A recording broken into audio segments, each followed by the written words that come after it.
নমস্কার বন্ধুরা, তোমরা যারা এই চ্যানেলের রেগুলার ভিউয়ার রয়েছো, তোমরা দুটো শব্দ বেশ কয়েকদিন ধরে কিন্তু দেখতে পাচ্ছ বা শুনতে পাচ্ছ। একটাকে বলা হয় শর্টলি, একটাকে বলা হচ্ছে শুন। এবার যদি আমরা এই দুটো শব্দের ব্যাখ্যাতে যাই, তাহলে শর্টলিকে আমরা বলতে পারি ইমিডিয়েটলি, মানে খুব তাড়াতাড়ি, বা বা স্মল বা ব্রিফ অ্যামাউন্ট অফ টাইম, সেটাকে বলা হয় শর্টলি। ঠিক আছে, ইংরেজির ভাষায় বলছি। এক্সাম্পল কিছু মিনিট হতে পারে, কিছু ঘন্টা হতে পারে। ঠিক আছে, এক্সাম্পল মিনিট অর আওয়ার্স। ঠিক আছে, আর শুন মানে কি? শুন মানে হচ্ছে ব্রডার অ্যামাউন্ট অফ টাইম। সেক্ষেত্রে সেটা হতে পারে টুডে, আজকে, টুমরো, কালকে, উইক লেটার, এক সপ্তাহ পরবর্তী, বা মান্থ লেটার। ঠিক আছে, এবার কি হচ্ছিল, শুনের আমরা মানে বের করে ফেলেছিলাম। স্টেট কাউন্সিলের যে নোটিফিকেশান, সেই অনুযায়ী আমরা শুন যেটা, তার মানে বের করে ফেলেছিলাম যে শুন মানে আজকেও হতে পারে, কালকেও হতে পারে, পরের সপ্তাহে হতে পারে, পরের মাসেও হতে পারে, পরের বছরও হতে পারে। তাই স্টেট কাউন্সিল একটা খুরাফাতি দিমাগ লাগালো মাথায়, যে যদি এরকম হয় তাহলে তো স্টুডেন্টরা মানে বের করে নিয়েছে। ঠিক আছে, তো এটা দিয়ে আর শাক দিয়ে মাছ ঢাকা যাবে না। তখন তারা নতুন একটা ইংলিশ আবিষ্কার করলো, যেটাকে বলা হচ্ছে shortly, a brief amount of time, বা হচ্ছে ইমিডিয়েটলি। ঠিক আছে, এবার এটার মানে হচ্ছে কয়েক মিনিট, কয়েক সেকেন্ড, বা কয়েক ঘন্টা।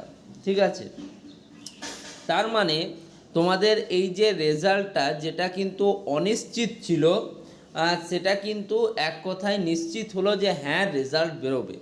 তবে এখনও সেই দ্বন্দ্বটা রয়ে গেছে, কখন, সেটা কিন্তু এখনও দ্বন্দ্ব রয়ে গেছে। কারণ কয়েক মিনিট বা কয়েক সেকেন্ড অবধি ঠিক ছিল, সেটা কিন্তু কয়েক ঘন্টাতেও পৌঁছাতে পারে। তো সেক্ষেত্রে মেবি যদি 24 ঘন্টা হয়ে যায়, তাহলে কিন্তু কালকে আসবে তোমাদের রেজাল্ট। আর যদি তার আগেই মেনটেনেন্স কমপ্লিট হয়ে রেজাল্ট চলে আসে, সেটা খুবই ভালো কথা। তো একটা জিনিস এদিক থেকে কনফার্ম, আমরা স্টেট কাউন্সিল থেকে কিছু শিখি না শিখি, আমরা দুটো ইংরেজি শিখলাম। একটাকে বলা হচ্ছে শুন এবং একটাকে বলা হচ্ছে শর্টলি। আশা করি যেটা পড়াচ্ছি তোমাদেরকে, শুন এবং শর্টলি, সেটা কিন্তু তোমাদের মাথায় থাকবে। আর সত্যি বলতে গেলে আমার যেটা মনে হচ্ছে, তোমাদের যে third phase seat allotment result, সেটা কিন্তু প্রকাশিত হবে কাল, অর্থাৎ 20 তারিখে।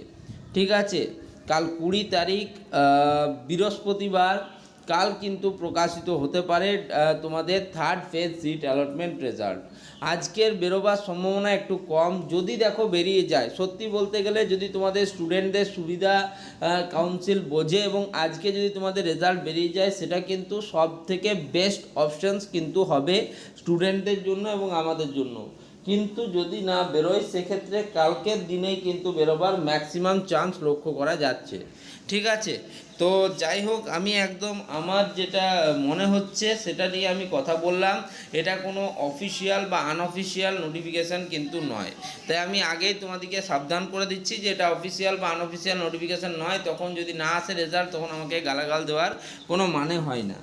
কিন্তু যা মনে হচ্ছে, মেনটেনেন্স যদি এইভাবেই চলতে থাকে, সেক্ষেত্রে কিন্তু তোমাদের কালকে, অর্থাৎ 20 আগস্ট 2026-এ আসতে পারে third phase seat allotment result.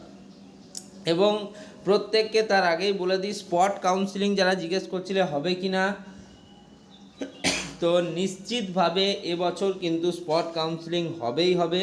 তাই যারা থার্ড ফেজ সিট অ্যালটমেন্টে কলেজ পাবে না, তাদের ভাবনা চিন্তার কোনো প্রয়োজন নেই। স্পট কাউন্সিলিংয়ে তারা অংশগ্রহণ করতে পারবে। যারা কলেজ পেয়েও ভাবছো স্পট কাউন্সিলিংয়ে অংশগ্রহণ করব, সেটার কিন্তু কোনো কথা কাউন্সিল থেকে কোনো নির্দেশিকায় বলা হয়নি। এবং প্রায় প্রত্যেক বছর এই ট্রেন্ডটা দেখতে পেয়েছি যে কিন্তু সেটা হয়ও না। তো যাই হোক, যদি আপডেট পাই এ বিষয়ে আরও বিস্তারিত, তাহলে অবশ্যই তোমাদেরকে জানাবো। ওকে, তো যদি ভিডিওটা ভালো লাগে, তাহলে ভিডিওটা প্রিয়জনদের সাথে শেয়ার করে দাও। চ্যানেলটিকে সাবস্ক্রাইব করে নাও, ভিডিওটিকে লাইক করো। ধন্যবাদ প্রত্যেককে। ভালো থেকো, সুস্থ থেকো এবং কাউন্সিলের কথা অমান্য করতে থেকো।